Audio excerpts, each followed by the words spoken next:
What do you become when survival means surrendering your body, your voice, and your mind piece by piece? In today's episode, I'm joined by Tamika Thompson, writer, journalist, and author of the short story collection Unshod, Cackling and Naked. Her work rips through the veneer of normalcy to expose the violence embedded in beauty standards, relationships, memory, and even our pets. Thompson doesn't write about horror. She writes about transformation, the kind that costs blood, sanity, and sometimes your soul. From collapsing bodies to haunted minds, monstrous men to monstrous selves, this collection leaves nothing untouched. We talk creature features, generational trauma, surreal landscapes, and the quiet internal rebellions that demand to be heard. If this kind of conversation speaks to you, if you crave stories that bruise and linger, consider supporting the show. Subscribe to my Patreon at patreon.com/The Dark Mind Podcast. Members get exclusive daily blog posts, weekly book and film reviews, and a weekly narrative fiction story produced and narrated by yours truly, Vincent Midgard.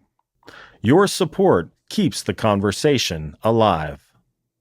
So without further ado, I give you Tamika Thompson.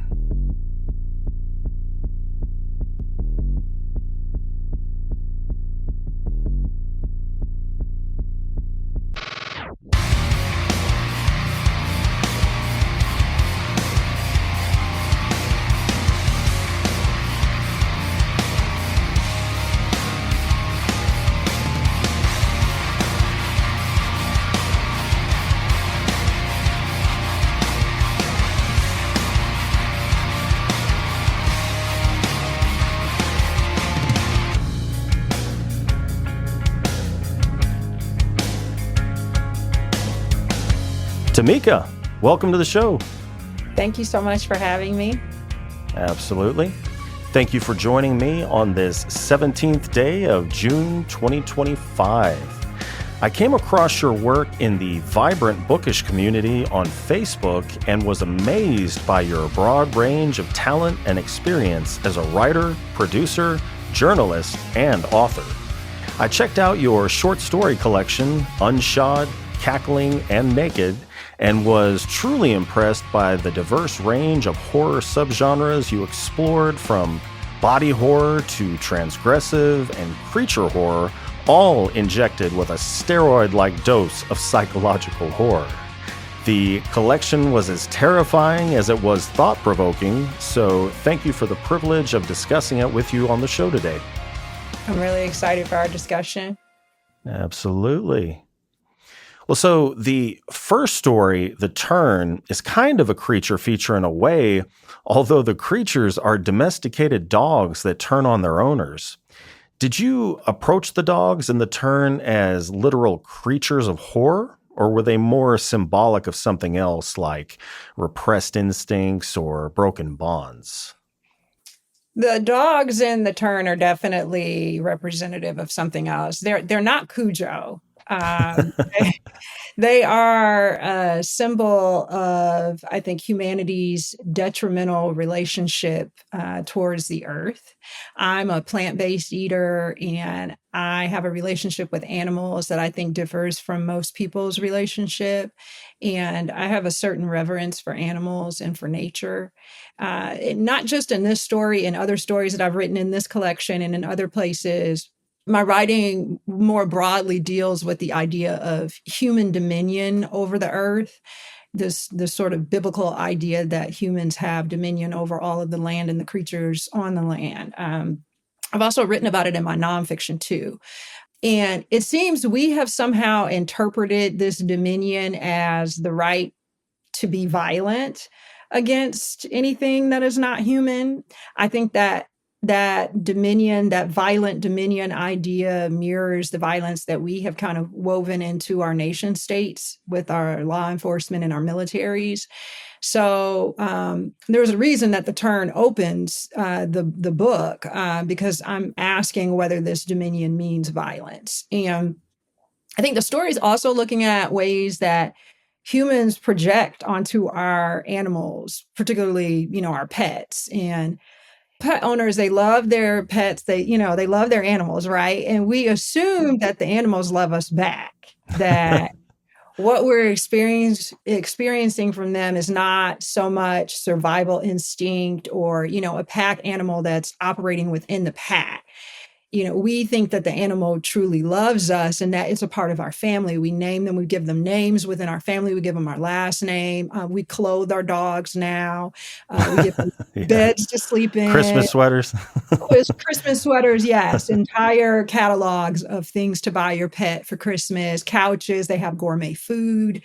They have health insurance. They have medical appointments, strollers. I've seen people carry their dogs in carriers that you typically see a baby in on their chest. And so in the story, I create this doggy pageant that the protagonist notices because the protagonist is not of this pet dog culture. And this pageant occurs just as the societal danger posed by the dog starts to increase. And so that's sort of why this story is at the beginning of the book, because I think it sets the tone for everything that's to come. Yeah. Yeah. When you were talking about whether or not our pets love us, it made me think, I can't remember which comedian it was, but he was talking about zoos. And how, people say, well, yeah, they're in a cage, but look, they're swinging around. They're having a good time. And he's like, well, I could drive past a prison and show you some guys playing basketball. It doesn't mean they're having a good time. Exactly. And I struggle going to the zoo, especially like with my youngest, my 6-year-old. I want him to go and learn about the animals, but I don't like seeing animals or any being in captivity. Mm-hmm. Well, circling back to the book, I know there was mention in the story of the old Hitchcock film, The Birds, which I saw when I was young and terrified the hell out of me. Were there any particular creature features or horror films that influenced the turn? Yeah, the birds I want to mention. I periodically go to Bodega Bay, which is the setting for Hitchcock's version of The Birds. And it's about an hour away from where I live, and I do a lot of my writing there. And I'm really inspired by Bodega Bay and by the birds. And so it comes up, this idea of the birds comes up in a number of my stories, I think because of the connection that I feel to that place in my writing, but also to that movie because I love that movie. I also have an essay that I penned on creature features. I think that creature features in particular, as a subgenre of horror, speaks directly to the terrain that I love to explore, which is the negative impact of humans on the earth and sort of the way that we're kind of like messing it all up. And so in the essay, I quote from Daphne du Maurier's story that the Hitchcock film is based on. I think her work, even more specifically than the movie, speaks to the idea of human error. Her version came out in 1952 and it's set south of London. It's not in Bodega Bay. It's not in the San Francisco Bay Area. But the bird attacks in the book and, I guess in the film too, resemble World War II air raids. And if we were to view her story through like a modern lens, I think it could be seen as a meditation on our current climate crisis. It's almost as if she were kind of seeing ahead, like, envisioning it, way into the future. Characters are even discussing in the story whether the change in the weather have made the birds restless. So I love creature features. So when the fact that you're asking me this is like perfect because I've written on it in nonfiction. And I think it's a vehicle for showing us the ways that we are getting it wrong. I think that the stories that I write, particularly this one, are in conversation with The Food of the Gods, which came out in 1976, is based on H.G. Wells' novel from 1904. But is looking at, genetic engineering and scientific interference in nature with the substance that comes out of the ground that kind of infects all of these animals and turns them into these giant killers. It's created in a lab. And for purposes of greed. The Host from 2006, Eight-Legged Freaks, probably the movies that everybody, already loves. Deep Blue Sea. I saw Cocaine Bear. I never saw that. That's what the essay was about. It was about sort of the controversy around Cocaine Bear. And, it's not, Cocaine Bear is not, it's not Sinners, right? It's not Get Out. It's not The Babadook. But I still love the movie for what I think it represents. The idea that human error is causing nature to come back and bite us in the rear. I think it's a message that we need to consider more often. Okay. Yeah, and I was looking up Bodega Bay here. It looks pretty It's stunning. nice. It's a Yeah. stunning place. It's stunning. There's a lodge there, the lodge at Bodega Bay. I go there and I stay when I want to get some writing done. And it's really beautiful. There are a lot of birds around there. They're just, naturally in the environment. And yeah, but I think knowing that the film was there and you can go look at the schoolhouse, there's a certain, for me at least, there's a certain like creepiness, eeriness that I love. So I go there every chance. Anytime I have free time and I need, I need a getaway, that's usually the place that I go. And they have at the Tides, at the restaurant there, they have a little gift shop that has like all of the birds. So I usually come back with keychains or like T-shirts for my kids with the birds on it. This is the restaurant you're talking about? Yeah, the Tides restaurant. Oh, okay. All right. Well, circling back to the book, your next story, Bridget Has Disappeared, has a bit of a sci-fi slant to it. It's about a man whose wife begins disappearing at random intervals, only to deny it completely when questioned. The story is told through the husband's point of view, and throughout, we're never quite sure how much to trust of what he's perceiving. So what do you find compelling about unreliable narrators, especially in stories dealing with grief or obsession? Yeah, this is one of my favorite stories. I actually read it during my author reading at StokerCon. It started off, it was first published in Interzone, which is a sci-fi magazine. And then it appeared it's in my collection, but then last year it was translated to Italian in Molotov magazine. What I love about Yusuf, the main character here, is that he starts out a really sweet guy. He is a journalist. He falls madly and deeply in love with Bridget. He doesn't question anything about her until the moment that she first disappears and reappears. And he very much sees himself as a good guy. I think he would consider himself a good guy. But readers have come up to me after they've read this story to say that from the very first time that he started questioning Bridget, they thought that he was going to turn violent. And he is certainly panicked and controlling as the story unfolds. And I think he becomes obsessed with knowing the truth more than he does in really keeping his wife. That's his motivation. But I think over time, the obsession is he has to know. And I think we've all kind of been there. It's especially difficult for him because he's a journalist. And that is his literal job, is to seek answers, to seek the truth, to gather facts and evidence, to process those that he's gathered.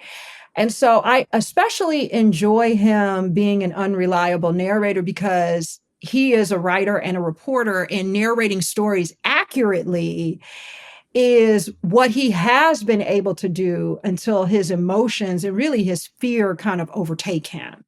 I think it speaks to us in general. Like we can probably get it right until that madness of fear comes in. I think he also represents how no matter how close we get to another person, all people are really unknowable, even in our intimate relationships. Can you ever truly know another person? And I was happy that I read this excerpt at StokerCon because I really wanted to get back to his world and his story. I hadn't read this story in a while, and it's pre-dystopia, this story. And so I think reading it in his words, I got to kind of relive this moment when he discovers that something is wrong. And it just, I don't know, it felt really good to be back there. Cool. Well, what was the emotional or thematic starting point for you? Was it the disappearance itself, the relationship dynamic, or the sci-fi mystery elements? I said definitely the relationship. Her disappearance, I think it becomes a metaphor for losing someone, the way that we lose people to death or to divorce, but also the death that occurs in relationships over time when a person is present physically, but mentally and emotionally, they're absent. I think this is really true now, especially because we're all, we have an over reliance on our smartphones. And, we share sometimes physical space with someone and we're both on our phones and we're both there, but neither of us are really there. Neither of the people are present, neither are connected. You're not even really seeing one another. And so, Bridget has disappeared, but we kind of are all disappearing to one another, I think, in a sense. Yeah, you just made me, I wish I had the picture. You just made me think of my brother. He always goes to Destin, Florida, clear water, white sandy Yes. beaches. Mm-hmm. And there is, I'm sure there's a couple of restaurants that do it, but there's this one restaurant where you can rent a private section of beach and have dinner right there in the middle of it. And the wait staff will come from, back and forth from the restaurant and serve you. And he had a picture of these people sitting there by the clear blue water, white sand in the middle, just them both just sitting on their phones. Right. Yes. We go off into these other dimensions, really. I mean, we are here, we are physically here, but then we have this virtual dimension that we go into. But I think it speaks to, larger things, right? Because in relationships where you're emotionally connected, I don't think that will overtake the relationship. Yeah. Well, your next story, Under the Crown, is one of my favorites. It's about a young woman who has been forced to adopt the role of a human meme, the industry standard for what a woman is, at least in the realm of a beauty pageant. The story explores how beauty, performance, and obedience are weaponized against young women. What did you want to say about the way society and specifically mothers pass these ideals down? Yeah, I talked about this recently. I was on a panel at the Bay Area Book Festival this spring, and I was talking about this story in particular because the mom, Joan, she controls Scarlett, the main character who's in the pageant, until Scarlett breaks free in the story. I think Joan, the mother, represents societal oppression of women and how sexism doesn't really need men to do its bidding all the time. Women do this to one another because a lot of the tools that we use to oppress one another are invisible to us. And so this story is a way for us to hopefully see that. Joan in this story also doesn't allow Scarlett to have a mirror so that Scarlett can see herself. Scarlett is only able to see herself by relying on her mother to tell her how she looks and whether or not she's presentable to compete on the stage. I think what we do to one another, particularly woman to woman, is we so often criticize one another's appearance and we pass this criticism down to our daughters. That's what the entire beauty industry is built on. This is why there are so many women who undergo cosmetic surgery and weight loss and diets. And it's this idea that you can see yourself and be fine, but through the eyes of society, or in this case your mother who represents society, you are not fine. you know the sad part is that by the end of this, Joan is locked in the same system that she's raising Scarlett in, but she is not free and she doesn't get free by the end. Joan hasn't figured out how to break free, and so Joan, until she can see and break the cycle, she is going to continue to do society's bidding. But Scarlett, she breaks free. She has a transgressive moment. I don't want to spoil it, but she No, does no, have no, a transgressive moment in this story where she takes on her agency. Yeah, that's why it's one of my favorites. It just went full on beast mode. Yes, yes. Yeah, my wife, when she was like 10 years old, did cheerleading like really young. And she, her mom was not like the moms in those reality shows, but they existed. They were scary. Yeah. Well, I was in beauty pageants. So Oh, this okay. story very much grew out of my own experience as a beauty queen, both in my childhood and in my teen years. My mother was not Joan by any stretch of the imagination, but there were a lot of Joans out there that I observed. And they were women who were really living vicariously through their daughters. And they foisted all of their really everything, their desires, their hopes, their dreams, their failures onto these girls. And so that, yeah, I've seen it play out. I've experienced pageants. So yes, it's a whole thing. Gotcha. Well, was Jessica, who was the rival contestant, was she meant to represent anything specific in contrast to Scarlett? Yeah, Jessica represents the European beauty standard that all women across the board, across the globe, really are measured against. She is blonde, she's blue eyed, she's thin. And I mean like white women thin. She's not like black woman thin because those are not the same things. She has a button nose, she's got thin lips, and Scarlett is black. And her mother has trained Scarlett so well in beauty pageants that she ends up besting Jessica at her own game. She ends up kind of out beautying the like beauty standard. And so when she's pushing back at the end, she's pushing back against Joan. She's pushing back against sexism, but I think she's also pushing back against this beauty standard because she and the other women make themselves ugly by our standards. Gotcha. Well, your next story, I Did It For You, was a solid piece of revenge horror about a young woman whose life was ruined by a brutal sexual assault at the hands of someone that you're technically supposed to be able to trust. What emotional space were you in when this story came to you? So I think the key word there is technically. Technically supposed to be able to trust because only members of the dominant culture can truly trust the police. Law enforcement in America is intended to protect certain things, like white supremacy, white property rights, white wealth, the patriarchy, among other things. So the police are typically not trusted by marginalized people at all. And the police officer in this story is the villain because police officers are often the villain to marginalized people in society. And the thing I love about this story is that Risha wants to create terror and panic. So whenever I sign this book, like when I personalize this book to people, what I always write is terror is more productive than revenge. The line that I write for them comes from this story. And she has decided that at the beginning of the story, terror is more productive than revenge. She doesn't just want to create a silent shame for the person. She does want to do that.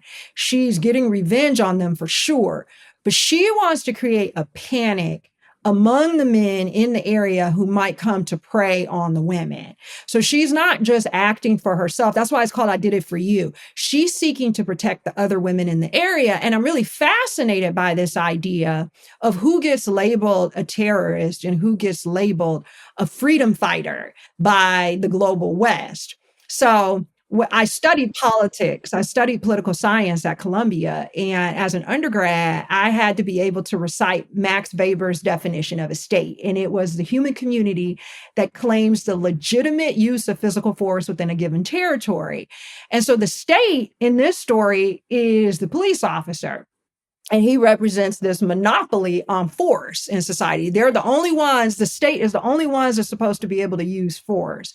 And anyone outside of that who uses force and is successful, and they want to send a message, they are immediately labeled a terrorist. So when you think of today, in modern times, that's going to be Hamas, right? That's going to be Hezbollah. That's going to be, the Houthi rebels. That's going to be the ANC and Nelson Mandela in South Africa, really, before people realized that apartheid was wrong during the Cold War, they were terrorists. And so Risha, she's, well, I'm kind of spoiling it, but she really sees herself as a freedom fighter, what we would label a terrorist. So that line at the beginning about terror is more productive than revenge, it's not a throwaway line at all. I think it speaks to her. I think it speaks to some of the other characters in here who are fed up. They're fed up, and they are going to use the same modes of oppression against them, against their oppressor. And that's what she does in this story. It's a pretty short story, but there's so much that went into it. So much that I was thinking about when I wrote it. Do you have any sort of a flourish you do when you write that? Is it like real jagged, or how do you mean? Like when you're writing it, are you still using your handwriting, or do you like go to print and make it real jagged and like? Oh, yeah. No, I usually, if I am writing by hand, which I don't do all the time. I'm talking about the autographs. Oh, yeah. You were saying drafting the story. No, when you were. No, I just write it in my normal, oh, okay. because once they get the book, they haven't read it yet, so they don't actually know where that line is coming from. But I stick it in there as a little nugget, so when they get to it, they're like, "Oh, that's what she meant." But if you wrote it differently than the rest of it, that might instill some terror. Like, oh, there's something else inside of her. I could get one of those red pens and kind of like scratch it out. That would be fun. I would do it. I'm just saying. Well, the story is primarily internal, but when dialogue appears, especially in the final scene, it really hits hard. So how do you decide when to let characters speak versus when to keep things in narration? Oh, okay. I think this was probably a holdover from my journalism days and my training. There are certain times, I think, when narration is just not going to convey the information emotionally in the same way as dialogue. And so I think whenever dialogue is presented to us in a story or in a book, the reader kind of not necessarily slows down, but I think they pay attention to the dialogue in a way that they don't to the rest of the narration. I don't think that if we were going to skim, I don't think we're going to skim or skip over those parts. I think that's for a reason. It's direct communication. The dialogue, it's the parts that connect us to one another in the real world, but also in the story. I think it's a really powerful way for us to see directly into someone else's mind. And so we're in her mind through this entire story pretty much, until we get to the part that's important to her, which are the women, the other women, the women that she feels she's protecting. And that's why that dialogue comes in and is so heavy there, because this is really her love that's pouring, the love that she still has been able to guard within her grief and her anger. Well, your next story, The Bats. Before I ask this question, I just have to say, I've never had something so subtle creep me out so bad as the windows covered up with the bats. I don't know why, that just made my skin crawl every time it was referenced in the story, but it's about an outbreak of disease among bats that is causing them to be very aggressive and predatory, and the story centered around a character named Steve. It has a very vivid, slow burn atmosphere. Apocalyptic, yet eerily mundane. What was the seed of this story for you? Was it the bats, the bureaucracy, or the emotional unraveling of Steve? I'm so glad you said that about the screen and about the mundane, because that's really, I mean, that's really the answer to this, because I often in my writing, and certainly in the inspiration for this story, I pull from things that are mundane or really unremarkable in real life occurrences that I notice, and I turn them into these stories. The bats were really the seed for this story, because my mother had moved into a retirement community some years ago, and a bat landed on the screen of her sliding glass door in the Ugh. middle of the day. So it actually, that first thing actually happened, and it was so bizarre, and it stayed there. And she called me to come over, and I came over, and it was still there. And so the management to her building told people that if you see bats during the day, they're very likely sick. And to, kind of, if you can trap them in a bucket until you can call someone to come out, that's probably the best thing to do. So she kind of used a broom to knock it off. But I think that the story itself, the way that I take that seed and grow it into the story, is really a meditation on societal collapse and who is going to come to save us when everything falls apart. And that's really the question that Steve is asking throughout the entire story: is where is everybody?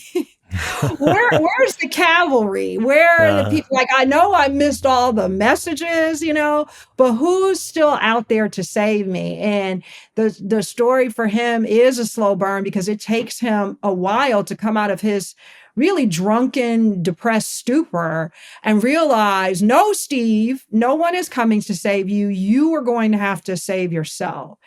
And when we think about where we are right now, I think nationally, in the political arena, that is the question that many people are asking themselves. Many of the protesters that are out protesting against the government right now and against the Trump administration, they really have come to the realization that if they want to see change, and it doesn't matter which side you're on, right? Because it's the same for the flip side. If if someone else is in office and you don't agree with them and you think that they're causing harm, who's going to do that work? Well, guess what? It's us.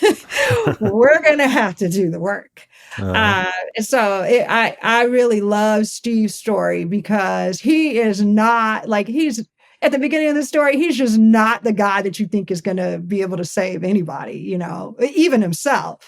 But by the end, I think people probably can more easily identify with him. At least I hope.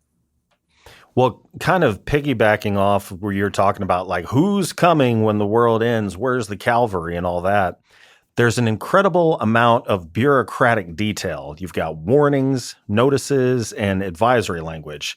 And, that mimics real world disaster communication. How much of that was research, and how much was just finely tuned satire? It's definitely pulled from research. It's definitely pulled from research that I did for this story, but research I've done for other work and just my journalism work in general. When I worked at network news, on the West Coast, so much of what I was doing was covering wildfires. And there is so much communication and messaging that the authorities, we'll just say authorities, because it could be any level, state, municipal, federal, but there is so much communication that goes out, and there's, news media communication that goes out. But we, as the people, have to interpret it and act upon it. And we see in these cases that happens very differently depending on where a person is in their life when the disaster occurs. It could be that, a hurricane is coming and you don't have a car. It could be that, you need to evacuate, but you have a loved one who is, homebound. You need to get away from a wildfire, but you are unable to walk. And so that's where that research came from, was out of disaster communication, which I have looked at a lot. But I think it speaks to the broader sense of my work, is that my writing is really research, really, really deep research mixed with imagination. Gotcha. Well, circling forward just a little bit, your story, These Parts, centers around a woman named Lisa who has a boyfriend with wandering eyes and a few other issues that she's just about sick of. The term "these parts" is kind of loaded. It means geography, identity, culture, and threat. What does it mean to you, and why did it feel like the right phrase to center this story around?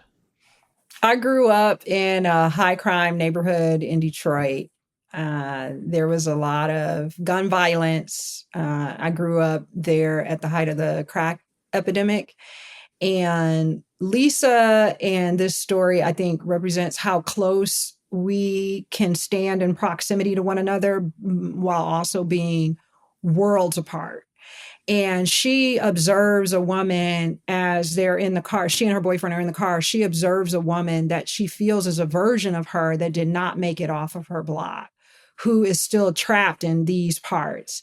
And so I think the title speaks to that. I think it also speaks to the parts of herself that she's given up to this toxic relationship with her boyfriend, Josh. And once again, she's someone who pushes back, rises up against it in a transgressive way. I think that's one of the through lines for all the stories, is that it's transgressive fiction. Yeah. Well, your next story, I Will Be Glorious, is a visceral and surreal body horror story about a young woman returning to a neglected house and confronting generational trauma, toxic masculinity, and her own bodily transformation, all catalyzed by an unnervingly sentient tree root system growing beneath the floorboards. The tree is a literal infestation, but it's also an evolving metaphor: grief, memory, trauma, and ancestry. What was the first image or emotion that sparked this story for you?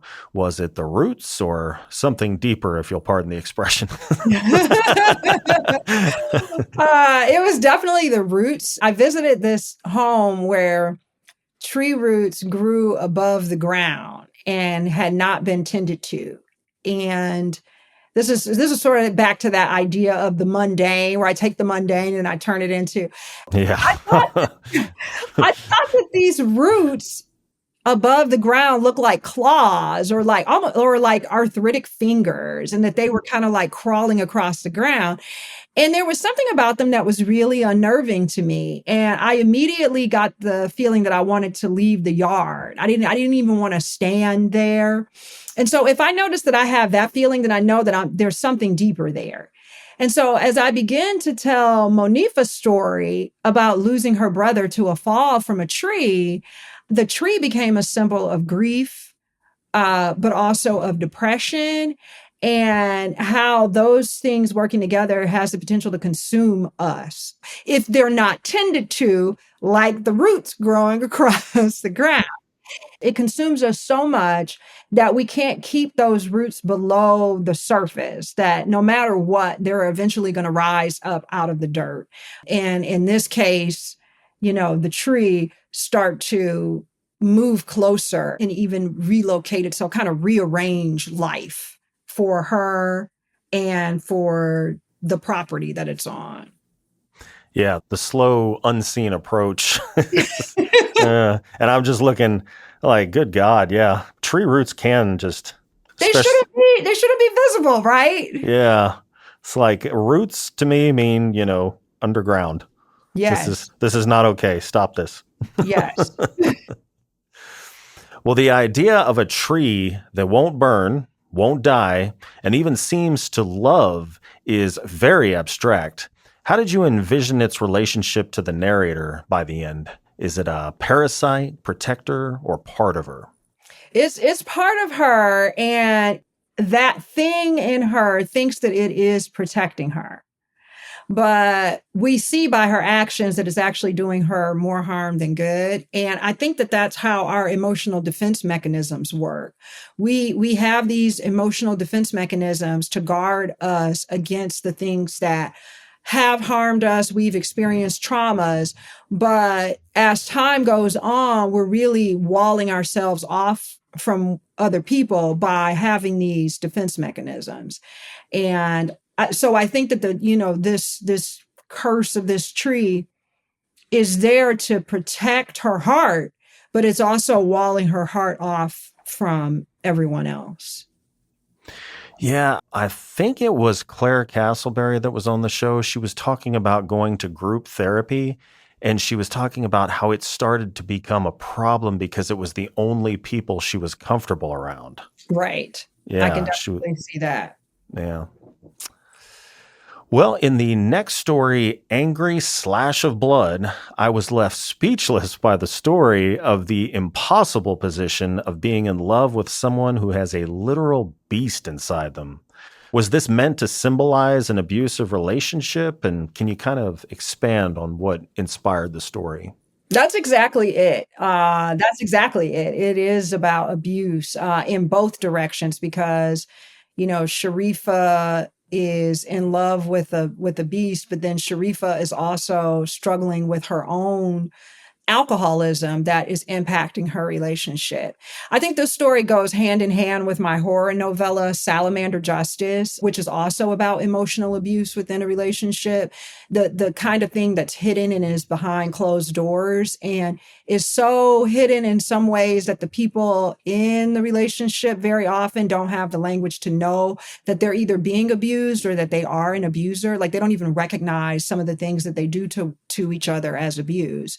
And so if you don't see healthy relationships in your youth or as you're growing up or at any point in your life, it's possible that you don't actually know what a healthy relationship is. And so the inspiration for this story is that I've been in the unlucky position to observe many unhealthy and abusive relationships growing up. And the people in them, which I think is the remarkable part, thought that this was just love and that love just hurts, right?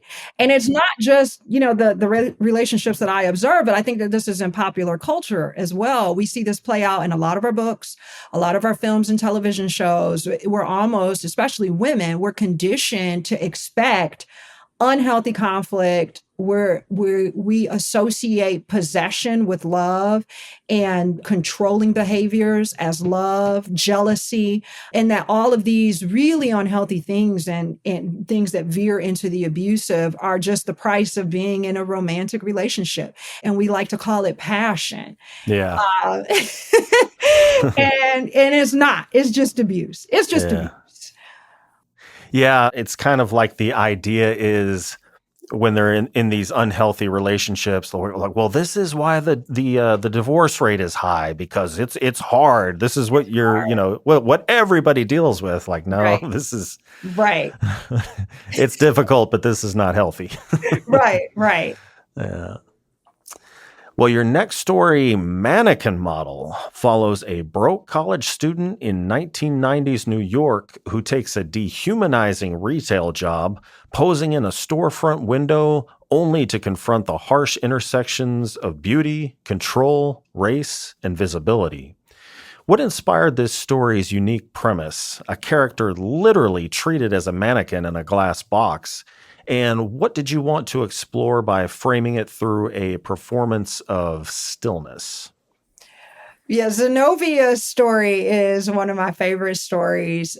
And she is the inspiration for the cover art of the book of the woman who is, walking across the cut glass and her feet are bleeding as the glass cuts the bottom of her feet. And when I was young and working as a model, I was probably around 10 years old. I posed in a storefront mirror behind the glass as a mannequin. And Really? yeah, I was actually a mannequin model and I was beside two mannequins in the storefront window and people would come by. No one abused me in there. People were fascinated by it because they realized that I was real and they would like wave to me and they would come in. It was a really sweet thing, right? But as I got older, and I went to college and I was a broke college student in New York and also working as a model and a commercial actress, I started to learn about all of the things in society that are done to women. And I started to, in my work as a student and in my learning, question the modeling, the commercial acting, the pageants, and the position of women in society that really have been thrust upon me in my youth.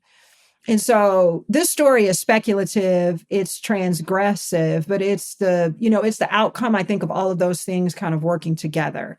The idea that she is a thinking, feeling being, but she is behind a glass, it's warm, and she's in between two mannequins, and people are just hurling this abuse at her and blaming her for looking like the word that I think that they would use and that our society would use is looking like a slut.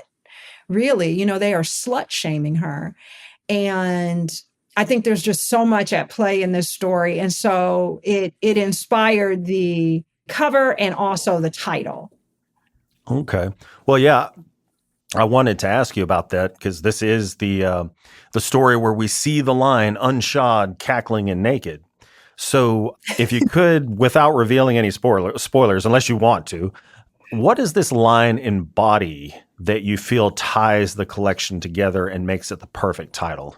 No spoilers. I won't do spoilers, Okay. but the line is about the breaking down that each character undergoes in this book. They are purposely breaking down their societally manufactured selves and building themselves anew. And to begin that process, they must become nude. No shoes, no clothes. They're cackling because there is a necessary madness to this process, I think. The anger kind of madness, the crazed kind of madness, the violent kind of madness, the, deliriously funny laughter kind of madness. And I think that the new thing that Zenobia comes up with, and a lot of these characters come up with by the end, it can be violent, but I do think that they come up with more beautiful versions of themselves that just happen to be subversive. So that's where the title in the image comes from. So Naked is sort of like a rebirth. It is. It definitely is a rebirth. And then Cackling is there's got to be a little bit of kind of fracturing of the mind to kind of do like a Control-Alt-Delete sort of. Yeah, that's exactly what it is, because we have been programmed. We are programmed. We are conditioned. And so in order for us to break free, we have to be able to see our thoughts and analyze and, get rid of the things that don't need to be there. That takes a certain level of higher mindedness. Erykah Badu, the singer, in one of her songs, she says, you don't have to believe everything you think. And I think Zenobia embodies that in this moment where she starts to almost like take her head off, right? And start to peel back those thoughts. This is what she was taught when she was young. This is what she's taught in college. This is what is being hurled at her. What does Zenobia really think? Yeah. Yeah, that's a weird onion to peel. So then what about Unshod? That's the no shoes. When you think about the places that you don't have shoes on, right? Where is that going to be? Usually home. Usually home. Usually when you don't have your shoes on, you are your true self. If you're outdoors, you're at one with nature. And so if you see someone on a New York street with no shoes on, you're going to question that person. And I think, she becomes the woman when in the beginning, she goes into the mall and she sees a woman that is out on the street that is almost exactly how she ends up by the end. And she judges that woman. And by the end, she becomes that woman. And so, I think if we did one more chapter, either she's going to go on and she's going to go into glory and become this really magnificent person, or she's going to end up, getting picked up by the police before she makes it to the subway. Yeah. Either way, it'd be an interesting story. Yes. Well, in the next story, By the Sea, a woman flees to the ocean after a traumatic act of violence, only to find herself haunted by guilt, isolation, and the possibility of a sea monster her father always warned her about. And I was struck by the visceral texture of the natural world here, fish blood, burning sunlight, and wet sand. How did you strategize using setting as a way to reflect Colleen's emotional state? Colleen is unhoused at the open to the story, and I wanted the beach to reflect that you have this beautiful Pacific Ocean, you have the beachgoers, and I think they serve as a way to show how she is locked out of that. And she's locked out of truly enjoying, I think, the same beauty that they are. She is, mentally ill. She's dealing with PTSD from her father's abuse and without a home. And so I think that the setting reflects that there is so much beauty, but she can't fully access it. Well, the story explores how horror, both literal and emotional, can shapeshift depending on how close we are. Did you see the gill man as a metaphor? And if so, for what? If it, won't produce any spoilers. I think Gilman represents myth making and the ways that we can create entire scenarios around irrational fears.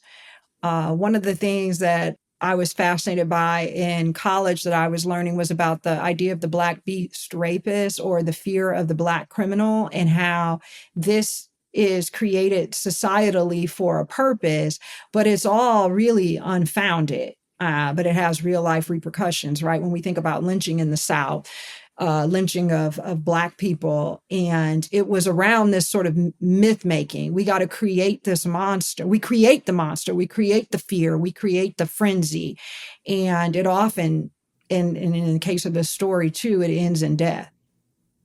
Well, in your next story, And We Screamed, a narrator traces a lifetime of inherited violence, generational grief, and personal reckoning, beginning with the slaughter of a pig and an unraveling through memories of family, religion, addiction, and survival. There's a lot of push and pull in this piece between religion and real life, especially when it comes to the body. Did your own experiences with faith shape this part of the story? Yes. Yes, absolutely. Okay. Lay it on me. Yeah, I went to Catholic school from kindergarten through 12th grade.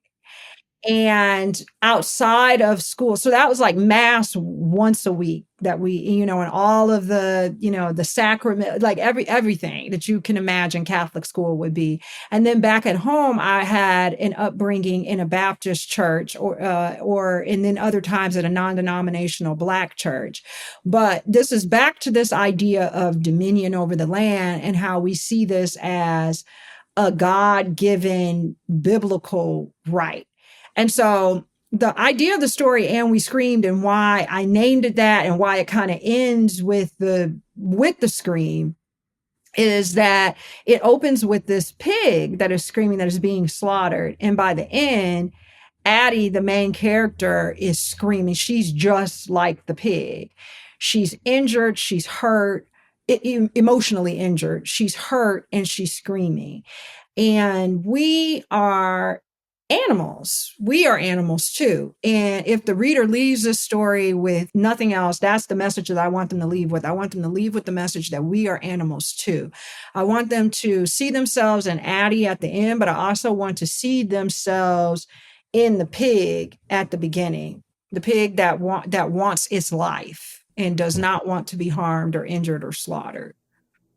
Yeah, a wise man once said, human consciousness does not elevate us to a spiritual status. It just makes us more dangerous animals.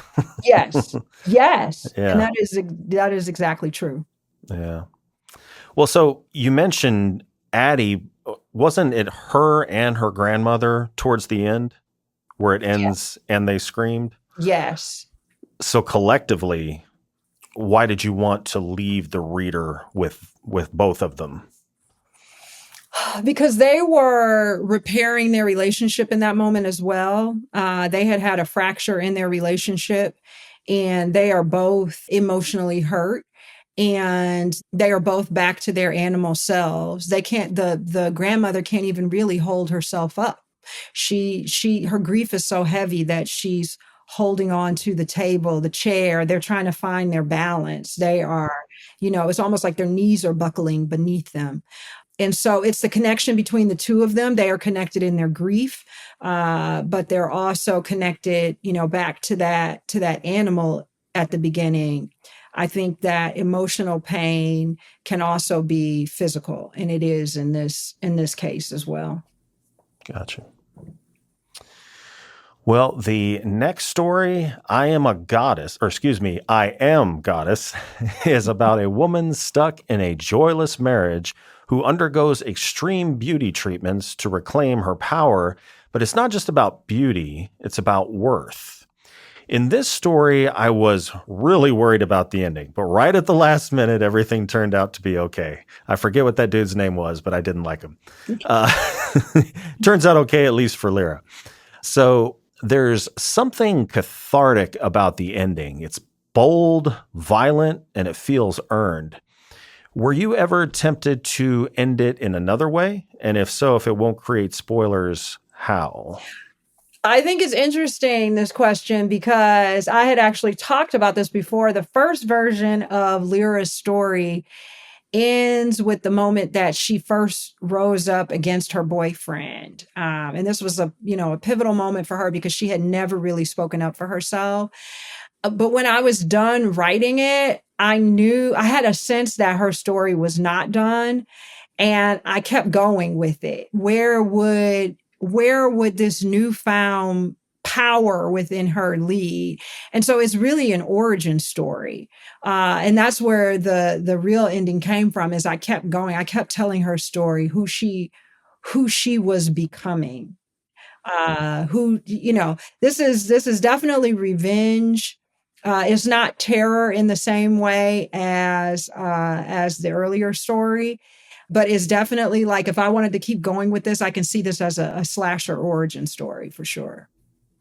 Yeah, I don't want to get like too deep into it to, produce a spoiler, but the very end, it's almost like she starts kind of just sliding into the same situation she was in before. And it's like, no. And then right at the last minute, like, oh, okay, good. Yes. Yeah. Good story. Thank you. Well, the next story, Abduction Near Knife Lake, follows a woman named Samaya whose night of celebration veers into horror after she stumbles upon an Amber Alert and then the actual child herself. The ending is really unexpected. Was that planned, or did it come to you as you were writing the story? Because I don't know, just came out of nowhere. It definitely was there from the beginning. This is a fun story for me. It actually was not in the first version of the manuscript that I had for the collection. I wrote it thinking that it was going to go in an anthology, and I switched out another story in the collection and put this one in as the closer, just because it was such a fun story. It's just a fun story. And this is kind of my ode to the fun and funnier aspects of horror, the thing that I love about horror. I love doing social horror, but I also love like the Cocaine Bear and Halloween and, Freddy Krueger, like I love all of that stuff. Was that other one Sharknado or something like that? Yeah, Sharknado. Love it. I mean, because, I think horror can be all of those things. I don't think horror has to just be one thing. And I also love extreme horror. But when I write, I typically have the ending of my story first. I usually know where the story is going, and this one was no different. I knew where it was going to end when it started, and I knew the why of the story. I knew why Samaya was motivated to do what she did. But I think part of it too was how we can become so distracted by the tools that the oppressor uses against us that it can create scenarios for us that are really not good for us. And so I think some of our work as marginalized people is to avoid the distraction and to protect our joy.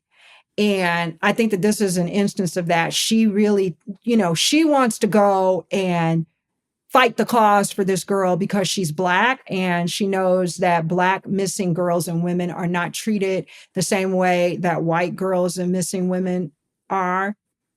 And so it creates an entire scenario for her that actually jeopardizes her safety when, according to Will, they could have just called the police. And I feel like there's some sort of instruction in that, I mean, it was and I failed to point that out. It is the closer. So hell of a way to the coup de grace, just, mic drop.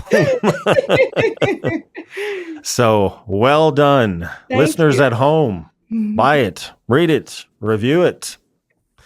But kind of transitioning away from the book, you are a writer, producer, journalist, and editor. So many hats, all creative but distinct. Do they ever influence each other in surprising ways? And if so, how? Yeah, everything that I have worked on in my life, I feel like is now coming together in my writing practice. Including, the horror stories and the books and the films that I loved as a child and have always loved. I think that kind of plays into everything else. And they do influence one another in the sense that I feel like I can move seamlessly between the creative and the business sides. I think that's the most surprising part for me is for writers.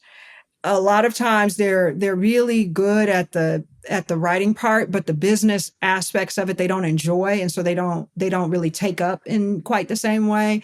So that would be like the publicizing, the promotion of their work, contracts, understanding their contracts, submission processes, and getting their work out into the world. And so I, from the very beginning, made all of those things a big part of my writing practice, and I pay attention to them in the same way that I do the actual writing and revising. And I think even my performance and my modeling background, because I feel very comfortable having conversations like this, speaking on panels. I've had to do some television, radio. But yeah, I think everything just kind of came together, right down to being able to read a contract, So much of my journey so far up until, my next book is going to be traditionally published, but up until now, I've been an indie author, with small presses. And you got to know how to read a contract. Otherwise, you're going to give away rights that you really don't need to. Yeah. Yeah. When it comes to switching between those modes of thought, like analytical and creative, you've got degrees in political science and journalism. You write stories that are that operate in the emotional and the surreal. Like, how do you kind of, I don't know what the word would be, navigate those different modes of thought? Yeah, I think the political science and the news background kind of powers the social aspect of the stories, the aboutness of the stories, the socio-political thing that the work, I think, is trying to address. And the emotion, though, in the work, I think, comes from the journalism training, because I was taught to write for the ear because I was writing for, radio and television. So that's very much writing to sound. So the emotion in the story, the engagement, the ability of the viewer or the listener to follow along is carried by the audio track. And so that's going to be writing that is verb centric. The prose is going to be very muscular, and the facts are there, but they're going to be filtered through feeling. And so I think there is a kind of a natural through line from the political science and the journalism and, the writing, the creative part. But then also the going from working in the news to working in horror, because I tell people all the time, so much of the news is horror. And, yeah. when you turn on the news and you really are, you're watching or you're reading the news and you're hearing the stories that, when you focus on the people that are involved in the stories, a lot of it is horrific. Yeah. Well, you are part of POC United and helped create Graffiti, which is an award-winning anthology. Can you talk about what collective creative work has taught you, especially in contrast to the more solitary process of, just being a fiction writer?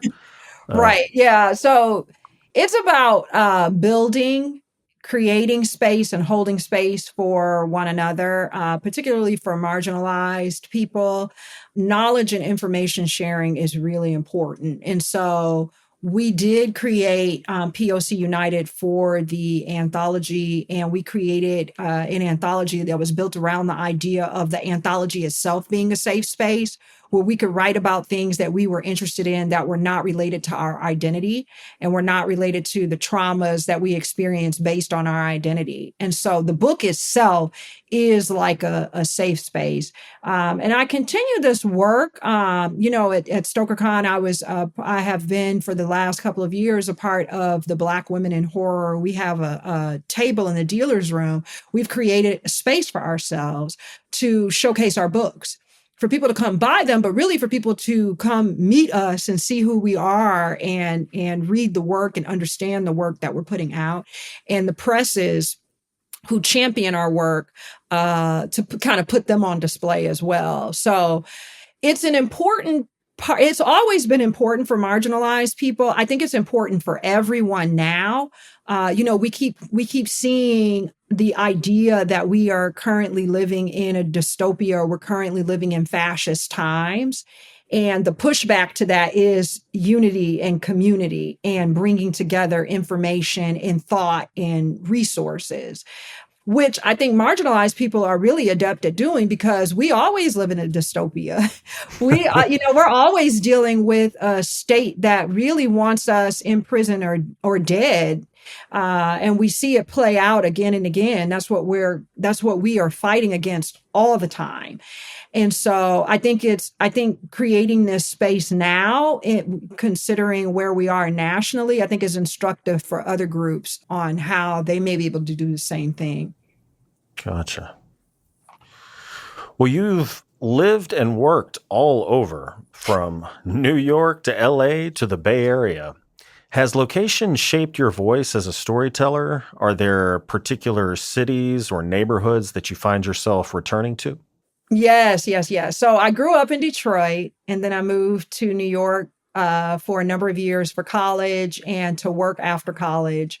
And then I moved to LA for grad school, stayed there for a while, started to raise a family, moved to Chicago for a couple of years, and now I'm in the Bay Area.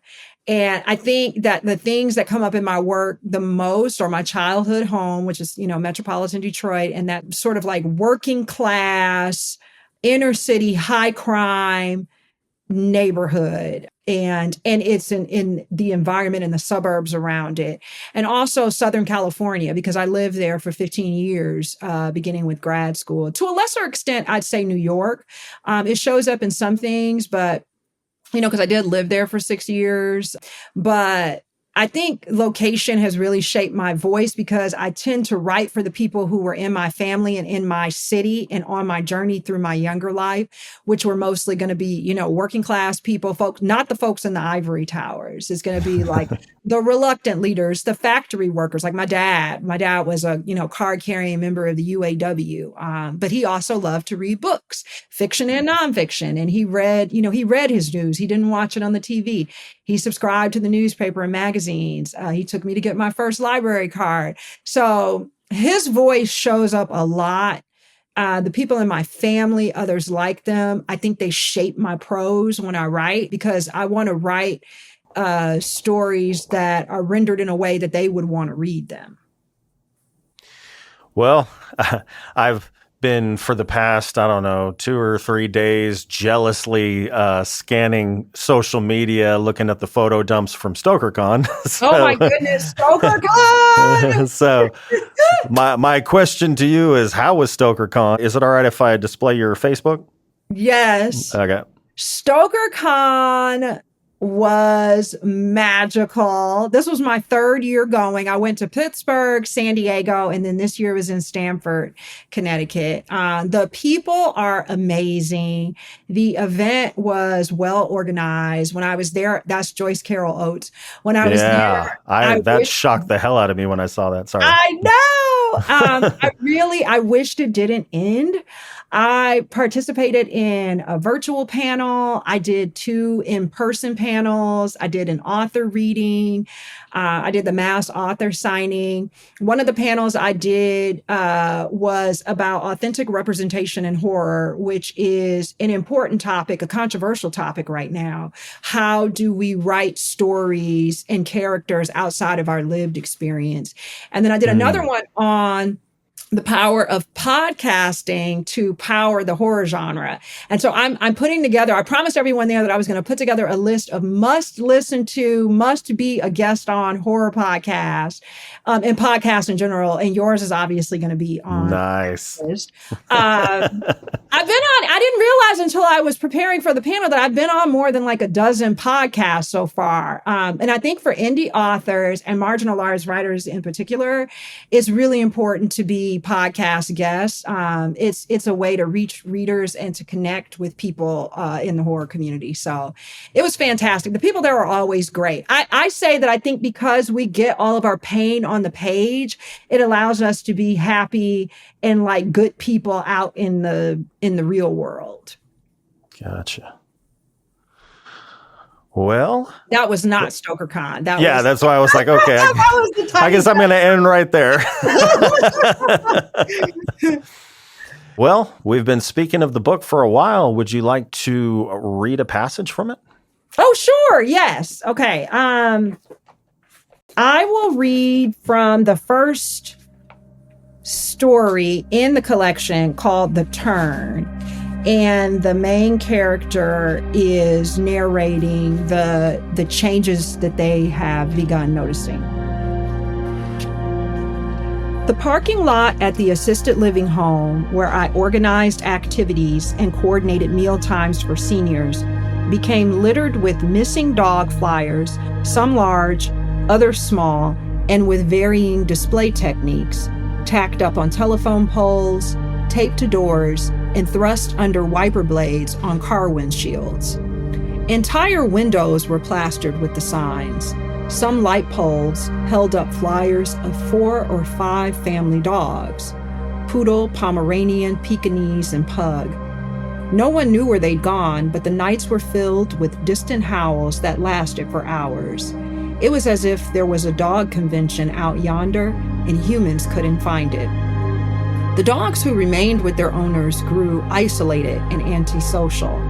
Folks who were used to their pooch climbing in bed with them noticed their dog would find a corner in a room all to itself and sleep there instead.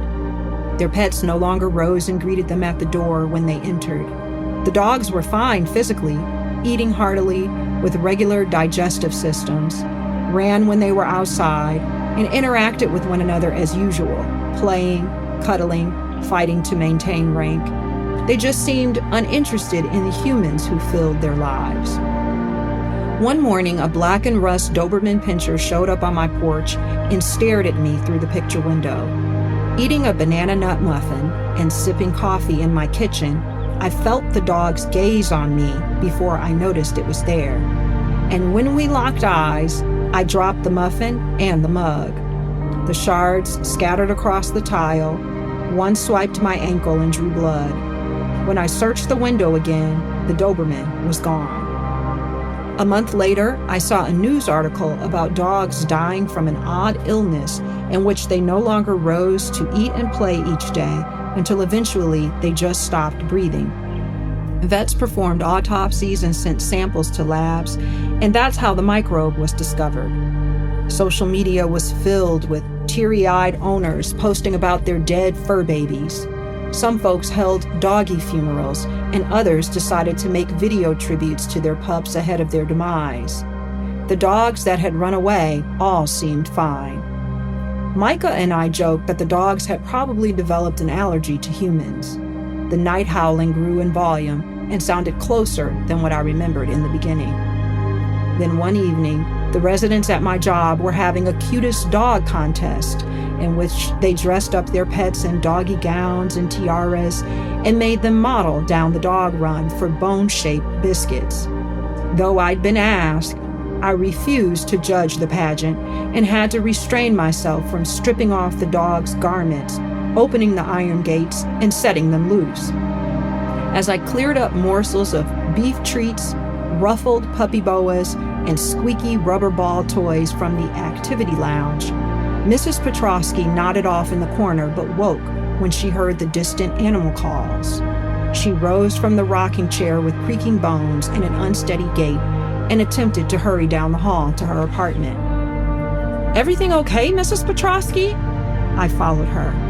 It wasn't like her to move about so quickly, and this was the most I'd seen her walk without her cane in the 4 years I'd worked at New Adventures Assisted Living.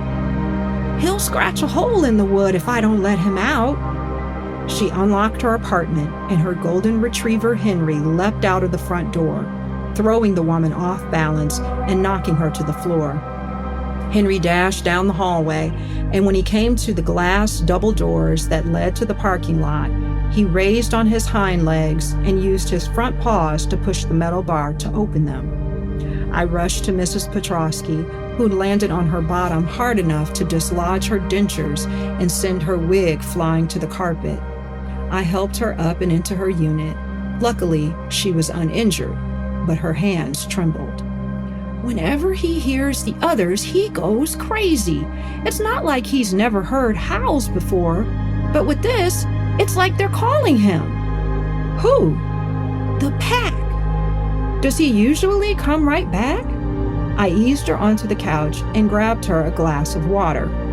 She shook her head, handed the glass back to me, and pointed to a bottle of cognac on her counter. "Get 2 glasses." She wrung her hands as I poured shots for both of us. "Since it all started, every night Henry raises his head at the sound, stares at the window, and then, instead of howling back like a sensible mutt, he scratches at the door until I wake up and let him out. Then hours later, as I get myself to the bathroom for my nighttime routine, get the linens ready, and am just about to climb in bed, he's back, scratching at the door. What do you think he does out there? I don't know. But one time he returned with blood on him. I searched his fur from head to toe, but didn't find any cuts. Isn't this all so strange, dear?" Henry did not come back that evening. 2 days later, the turn occurred.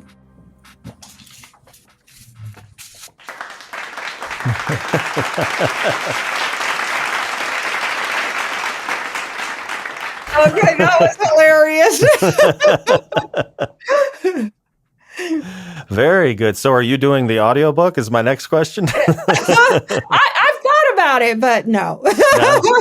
Yeah, I've done a couple of audiobooks. It is a long, tedious process. Yeah, it just seems like I would be so exhausted, and I have so many things on my plate. Yeah. Well, speaking of that, I know you are a busy woman. So last question. What is the life of Tamika Thompson like outside of writing? Oh my God. It's pretty robust, I have to say. I have 2 kids, and when I'm not taking care of them, I'm, reading horror books, watching horror movies. I listen to jazz music. I listen to classic and contemporary, most recently at SF Jazz or Yoshi's in Oakland. I do speak on a number of panels. I'm somehow invited to do it, and I love doing that, and to do readings as well. I attend a lot of literary events for other people because I like to be a good literary citizen. I recently took up birding. I've only gone out once, but I was able to spot an endangered bird in the wild. It's called a Ridgeway rail. And it was my first time birding. I went during this, it's called the Black Birders Week, which grew out of the incident in 2020 with Christian Cooper, who was a black birder in New York. And so it's just this idea of getting Black people out into nature and owning public space, being able to occupy public space. And so while I was out there, I also saw a Caspian tern, a Forrester's tern. These are birds that I didn't even know existed until I went. So I'm going to be going back for another bird event. But birds show up in a lot of my work. And I don't think I realized it until I started working on my novel. And I just have a special respect, sense of awe for them in particular. And I love to watch them and watch kind of the way that they seem to think and they work. I think it's really fascinating. So if I'm not writing, I'll be out birding. Nice. All right. Well, Tamika, it has been a pleasure talking with you. It's been wonderful talking to you. So as we bring the show to a close, is there anything you'd like to plug, reiterate, or let your readers know about? Yes. My debut novel, The Curse of Hester Gardens, will be out in March 2026 from Erewhon Books. It is a gothic horror set in a public housing project in Michigan. And the main character is a mother facing the twin specters of supernatural horror, supernatural curse, and gun violence. And she's trying to keep her sons alive. And so all of that information is available on my website at tamikathompson.com. Nice. We will look forward to that. So listeners at home, all links are in the description. And Tamika, thank you again for joining me. Thank you so much for having me. And thank you to everyone who tuned in. If you enjoyed today's episode, please be sure to like, share, and subscribe to my YouTube channel. Be sure to tune in next Tuesday for a new episode featuring the best and brightest authors and filmmakers of dark literature and film. So until then, stay healthy, stay sane, and as always, thank you for listening. See you next time.